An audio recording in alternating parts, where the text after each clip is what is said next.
हरे कृष्णा।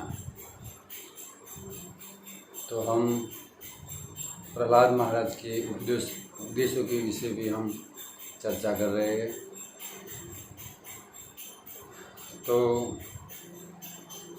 पहले पार्ट में हमने चर्चा किया कि प्रहलाद महाराज क्या कहते हैं।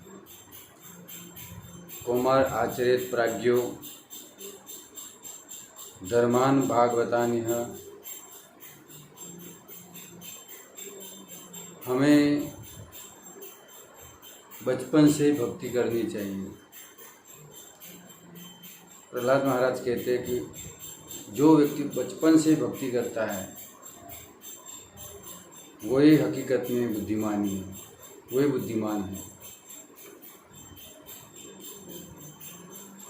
दुर्लभम मानुषम जन्म तदप्य ध्रुवम अर्थदम। क्योंकि ये मनुष्य जो देह हमें मिला है वो बहुत ही दुर्लभ है। तो प्रहलाद महाराज ने पहले श्लोक में कहा कि व्यक्ति को बचपन से भक्ति करनी चाहिए, क्योंकि मनुष्य जीवन में 100 वर्ष का आयुष्य है। एक मनुष्य की उम्र 100 वर्ष की नियुक्त की गई हुई है कि इंसान 100 वर्ष तक जिंदा रहता है। तो 100 वर्ष उसका किस तरह से बीतता है, तो प्रहलाद महाराज कहते हैं अगले श्लोक में, दुरापुरेण कामेन मोहेन च बलीयशा शेषम गृहेषु शक्तस्य प्रमत्तस्य ययाति ही। प्रहलाद महाराज कहते हैं कि इंसान का आयुष्य 100 साल का है और 100 साल में 50 साल सोने में चले जाते हैं।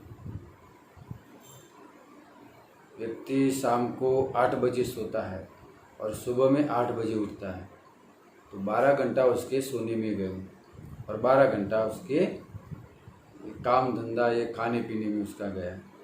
तो इस तरह से अगर कोई व्यक्ति अपना जीवन बिताता है तो उसके 100 साल में 50 साल उसके सोने में चले गए। तो आज मनुष्य की उम्र 100 साल तक तो कोई जिंदा नहीं रहता है, 70 साल तक जीते हैं। तो 70 में 35 साल उसके सोने में गए, बचे 35 साल। तो जैसे आयुष्य मनुष्य जिस आयुष्य से जीता है, कोई 80 साल, कोई 60 साल, कोई 70 साल में, अगर कोई व्यक्ति 100 साल तक जिंदा रहता है तो प्रहलाद महाराज कहते हैं कि 50 साल उसके सोने में चले गए, 20 साल उसके बचपन और किशोरावस्था में चले गए, 10 बचपन और 10 किशोरावस्था में उसके चले गए। तो 50 और 20 कितने हुए, 70 साल हो गए। और 20 साल उसके व्याधि उपाधि काम धंधे में शादी वगैरह में उसके 20 साल गए। तो कितने हुए, 70 और 20, 80 और 90 साल इसके पूरे हो गए। और बाकी बचे 10 साल, और 10 साल में अपने बुढ़ापे में निकालता है। अंत की जो 10 साल है वो अपनी वृद्धावस्था में निकालता है। तो कहा समय बचा। तो कोई अगर इस तरह से जीवन व्यतीत करता है तो उसके पास कोई भक्ति का समय नहीं है। आज सबसे बड़ा बहाना यही है लोगों के पास कि क्या करे, भजन तो करना है लेकिन समय नहीं है। समय इसलिए नहीं है कि वो व्यर्थ कामों में अपना समय गवाता है, इसलिए समय नहीं है। जैसे कि आज मोबाइल आ गया है, मोबाइल में लोग व्यर्थ की सारी वस्तुएं देखते रहते हैं। अगर आप उनको जाकर पूछिए कि भाई आप ये मोबाइल में टाइम वेस्ट कर रहे, 2 माला कर लीजिए भगवान की। अरे माला तो करनी है लेकिन क्या करे, समय नहीं है। भाई तू मोबाइल में टाइम व्यर्थ बिगाड़ रहा है। तो सबसे बड़ा लोगों का आज यही बहाना है कि क्या करे, समय नहीं है। भजन तो हमें करना है लेकिन समय नहीं है। तो अपना आयुष्य, जो मनुष्य का जो आयुष्य 100 साल, वो तो इस तरह से हमने व्यर्थ में निकाल दी।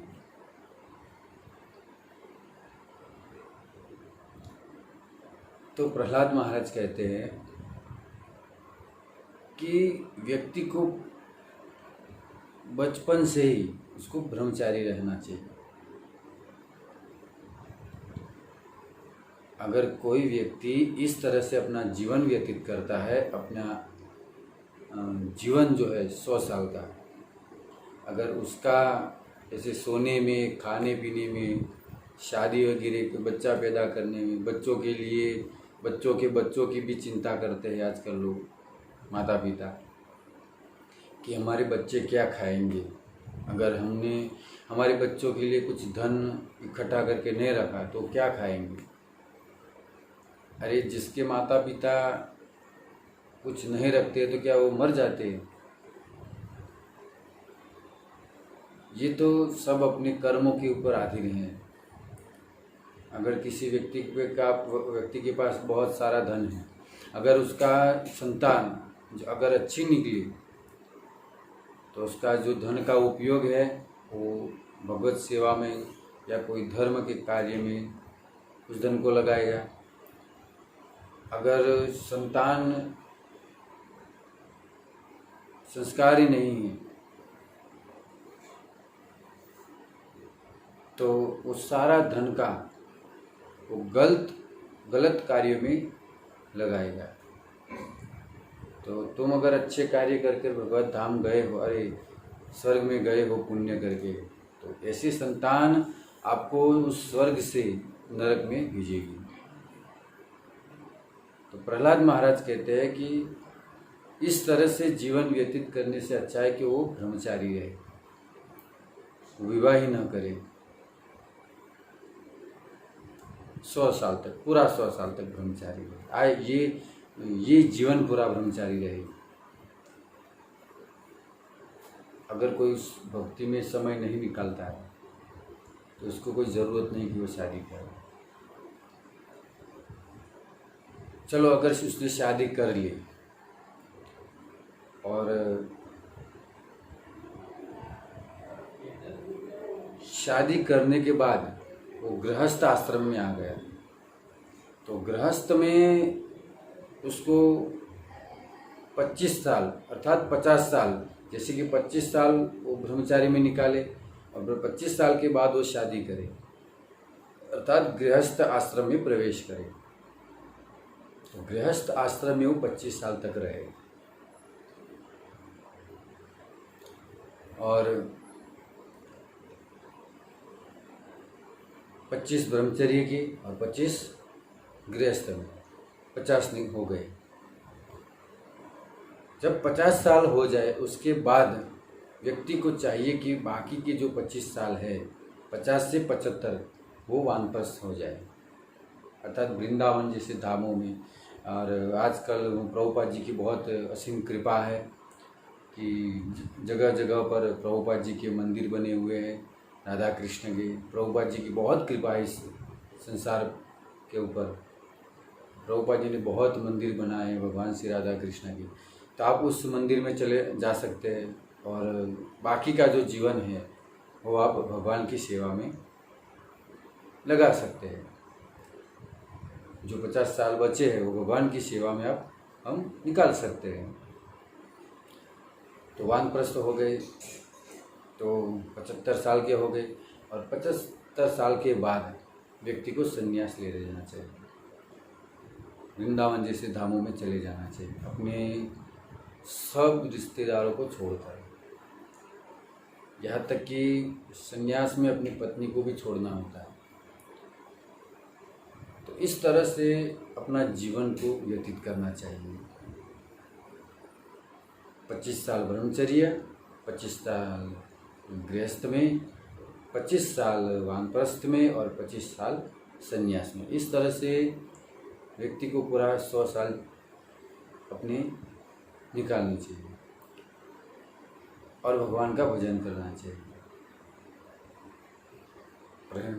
प्रहलाद महाराज तो यही कहते हैं कि अगर इस तरह से अगर हम जीवन नहीं जी सकते गृहस्थ में, क्योंकि गृहस्थ में बहुत अपने इंद्रियों पर कंट्रोल करना होता है, अपने विषय भोगों पर कंट्रोल करना होता है, अपनी सारी जितनी भी इंद्रिय है उसको वश में करना होता है। व्यक्ति अगर विवाह करके अगर वो भोगों में लग गया, भोगों में अगर वो प्रवृत्त हो गया तो उसका जीवन व्यर्थ हो जाएगा।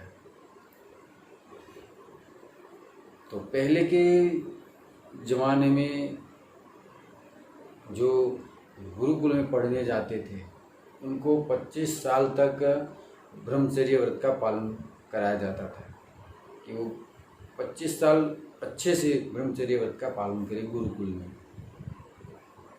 और 25 साल उसके गुरुकुल में निकल गए, उसके बाद गुरु ये तय करते थे कि ये जितने भी शिष्य हैं उनमें से कौन कौन शादी करने के लायक है, अर्थात कौन विवाह करके वो उन विषय भोगों से बाहर निकल सकता है, वो गुरु जी को पता चल जाता था। और कौन ब्रह्मचारी बनने के योग्य है वो भी गुरु जी जान लेते थे। तो गुरु जी की आज्ञा से ये सारा जीवन जीते थे। लेकिन आजकल के शिक्षण में क्या होता है, पहले से ये सब विषय भोगों की शिक्षण दिया जाता है कि शादी करनी चाहिए, बच्चे पैदा करने चाहिए, अच्छा अच्छा घर बनाना चाहिए, अच्छी अच्छी गाड़ियों में घूमना चाहिए, यही सब तो सिखा रहे। इसमें संस्कार की बात तो कहाँ आती है। और आजकल के जो बच्चे स्कूल में पढ़ रहे हैं उनका धीरे धीरे इस धर्म के ऊपर से उनका विश्वास टूटता जा रहा है, क्योंकि ऐसा पढ़ाया इस तरह से जाता है। पहले के शिक्षण में राजा महाराजाओं की कथा आती थी तो उनमें सबको ये जानने को मिलता था कि ये राजा ने किस तरह से अपना जीवन व्यतीत किया है। लेकिन आजकल तो ऐसा कुछ शिक्षण में आता ही नहीं है। खैर जो भी हो, लेकिन इसी शिक्षण में भगवद गीता को पढ़ाना चाहिए, गीता को पढ़ाना चाहिए, क्योंकि जो हिंदू है उनको ये गीता पढ़ाना चाहिए।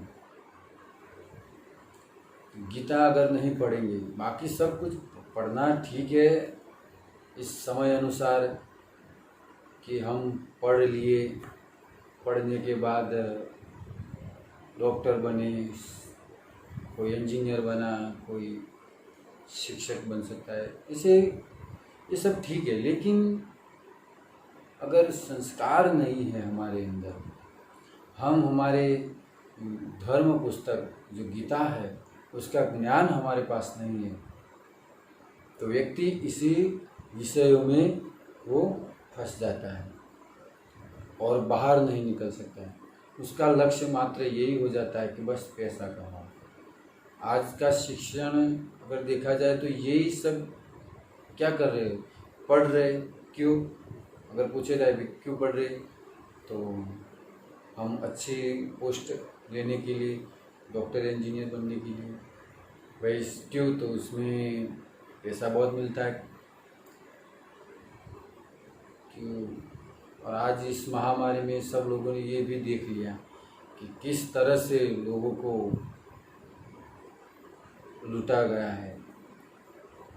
खैर भगवान सब देख रहे। जिस लोगों ने इस संसार के सारे जितने लोगों की अच्छे से सेवा किया है, भगवान सब कुछ देख रहे हैं। लेकिन मात्र पैसा कमाने के उद्देश्य से किसी ने ये अपना डिग्री को इस्तेमाल किया है, वो कभी जीवन में सुखी नहीं रह सकते। तो ये सब क्यों हुआ? क्योंकि संस्कार नहीं था। अगर ऐसे पढ़े लिखे डॉक्टरों के पास अगर गीता का ज्ञान होता, भागवत का, रामायण का ज्ञान होता, तो आज ये नौबत नहीं आती, ये परिस्थिति आज नहीं होती। ऐसा नहीं है, बहुत सारे डॉक्टरों ने अपना तन मन, अपना ये जान जोखिम में डाल के उन्होंने लोगों की सेवा किया है। ऐसे है, ऐसे भगवान के रूप वाले बहुत ही सारे डॉक्टर हैं, लेकिन जिन्होंने पैसा कमाने का जो लक्ष्य बनाया है, वो सब कुछ भगवान देख रहे हैं। तो यहाँ पर प्रहलाद महाराज कह रहे हैं कि अगर कोई व्यक्ति अपना पूरा जीवन गधे, कुत्ते, बिल्ली की तरह अगर जीवन व्यतीत करता है, तो उसको अगला जन्म बस पशुओं का ही मिलता है। ये प्रहलाद महाराज कह रहे हैं कि कोई अगर मनुष्य जन्म मिलने के बाद अगर भक्ति नहीं करता है, क्योंकि मनुष्य योनि एक ऐसी है जो कि भगवान की भक्ति कर कर मनुष्य अपने आत्मा का कल्याण कर सकता है। बाकी कोई योनि में ये सब सुविधाएं नहीं है। कोई कुत्ता भजन नहीं कर सकता है, कोई बिल्ली माला नहीं कर सकती है, कोई गधा कथा नहीं सुन सकता है। तो ये सब मनुष्य योनि में ही संभव है। तो हमें मनुष्य शरीर मिला है, तो प्रहलाद महाराज कह रहे हैं कि उसको पूरे भगवान की भक्ति में लगाना चाहिए। कोई व्यर्थ कामों में उसको अपना जीवन को व्यर्थ व्यतीत नहीं करना चाहिए, बर्बाद नहीं करना चाहिए अपने इस मनुष्य जीवन को। अगर इस जन्म हमने बिगाड़ दिया, तो करोड़ों सालों के बाद जाकर ये मनुष्य योनि हमें प्राप्त होती है। तो सबसे मेरी यही निवेदन है, सबसे मेरी यही विनंती है कि आप अभी जो भी उम्र में हैं, वो कहावत है कि जब से उठे तब से सवेरा। गुजराती में कहावत है कि जाग्या ताथी सवार। तो हम जिस स्थिति में हैं, जिस परिस्थिति में हैं, हम अभी से ही भगवान की भक्ति में लग जाए, भगवान श्री कृष्ण की भक्ति में लग जाए, भगवान का भजन करें, भगवान का नाम लें, भगवान की गुणों को सुने, भगवान की कथाओं को सुने, वैष्णवों की सेवा करें, शुद्ध ब्राह्मणों की सेवा करें। तो ये सब करने से हमें ये मनुष्य जीवन हमारा सफल हो सकता है। बाकी ये 84 लाख जो योनि भगवान ने बनाई है, वो जो भजन नहीं करता है, वो सब यही लोग हैं जो पेड़ बने हुए हैं, गधे बने हुए हैं। ये सब कौन है? इनको ये शरीर क्यों प्राप्त हुआ है? क्योंकि उन लोगों ने भजन नहीं किया। अगर भजन किया होता, थोड़ा कुछ भी भजन किया होता, तो भगवान गीता में कहते हैं सुचिताम श्रीमताम गेहे योगो भ्रष्टो अभिजायते। मैं उसको अच्छे घर में उसको जन्म देता हूँ और वो मेरा भजन करके मेरे धाम को प्राप्त होता है। तो हमें अभी से भक्ति में लग जाना चाहिए। जितनी भी हमारी भक्ति हम करें, अगला जन्म हमारा भगवान, वही से हमारी शुरुआत होगी भक्ति। तो मात्र भगवान से भक्ति में ध्यान दे, ये सब धन संपत्ति में लक्ष्य न दे, क्योंकि ये तो हमें छोड़कर जाना ही है। कोई व्यक्ति अपने साथ ये सारे धन को लेके नहीं जाता है। ये सारा का यहाँ का यही पड़ा रहेगा। मेरा मेरा कर कर सब लोग चले गए। भगवान ने हमें ये संभालने के लिए दिया है, लेकिन व्यक्ति मेरा उसका मालिक बन गया है। हमको भगवान ने ये सारी चीज़ें संभालने के लिए दिया है, उपयोग करने के लिए दिया है, हमारा जीवन व्यतीत करने के लिए हमें दिया है। लेकिन आज मनुष्य मालिक बनकर बैठ गया है। तो समझना चाहिए कि भगवान ने हमें ये सारी चीज़ें क्यों दिया है, ये सारी व्यवस्था क्यों किया है। मात्र भगवान की भक्ति करने के लिए, उनकी सेवा के लिए। तो जो भी अगर हमारे पास धन है उसको भगवान की सेवा में लगाना चाहिए। तो मैं यहाँ पर अपनी वाणी को विराम देता हूँ। सब भगवान की, कृष्ण की भक्ति करें, राम की भक्ति करें और अपने आत्मा का कल्याण करें। जय श्री प्रभुपाद। हरे कृष्णा।